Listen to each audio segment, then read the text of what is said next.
in the mornings we go off to breakfast, and then after breakfast we'll go and explore the zoo before the zoo actually opens. So again, you get to see the zoo come alive, and we get to go and see the penguins having their breakfast.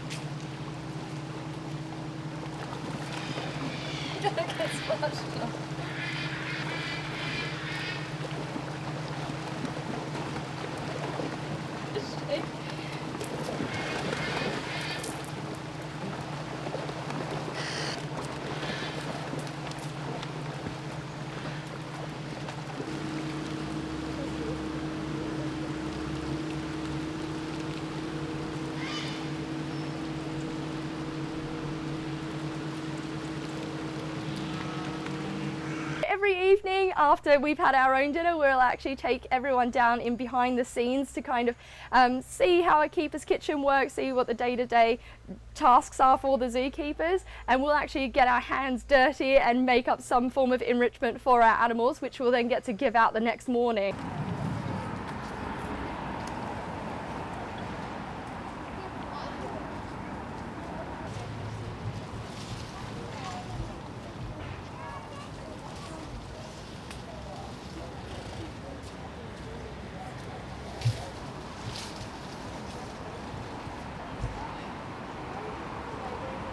I mean, it's an amazing experience because you do get to see the zoo in a completely different light.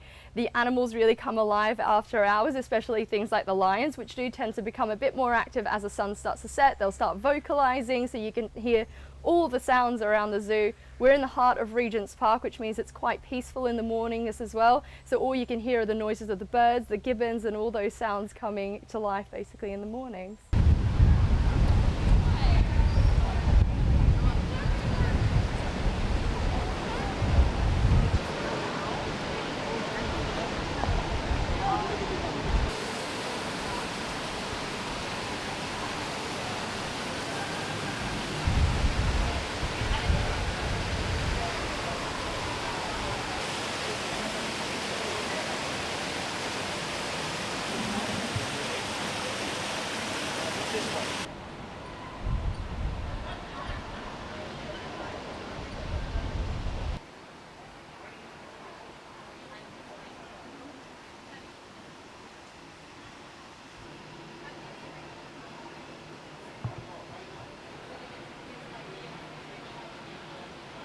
You did, so that would be the info at. Okay, I'll just check that and make sure it's not address. So, yeah, of September. So it's built completely from scratch, which meant that we could design it in a very particular way and make it very different to a lot of other boats that you see around. So it has a really nice, modern and high-end feel to it.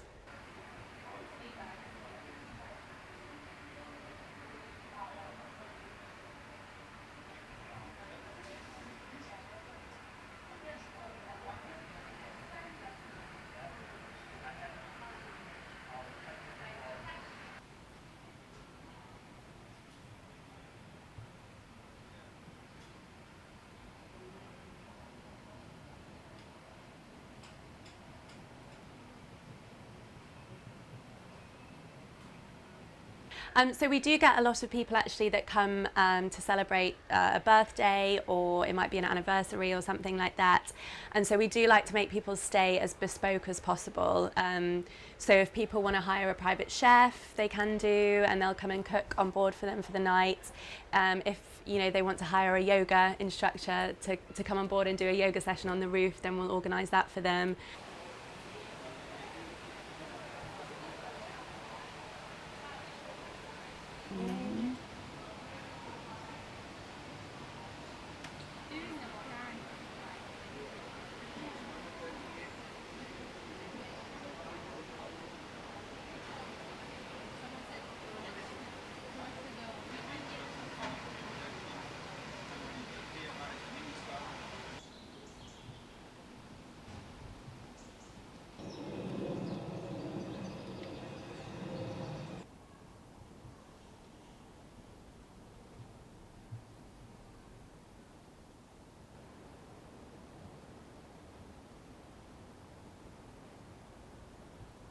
There's something about a round space that I think is very special, as opposed to a square or an oblong, and it somehow it brings people together, whether they're sitting together or just reading or telling stories or just socialising. It has that kind of an effect.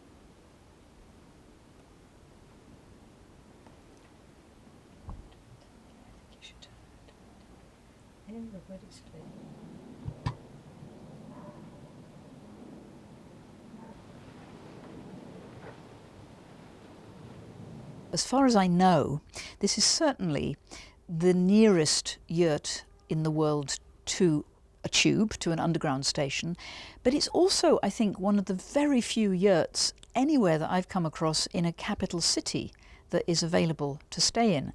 And that makes it both unique and unusual and quite strange, because actually it's a very, very simple space. It's ancient, it's simple, and it works.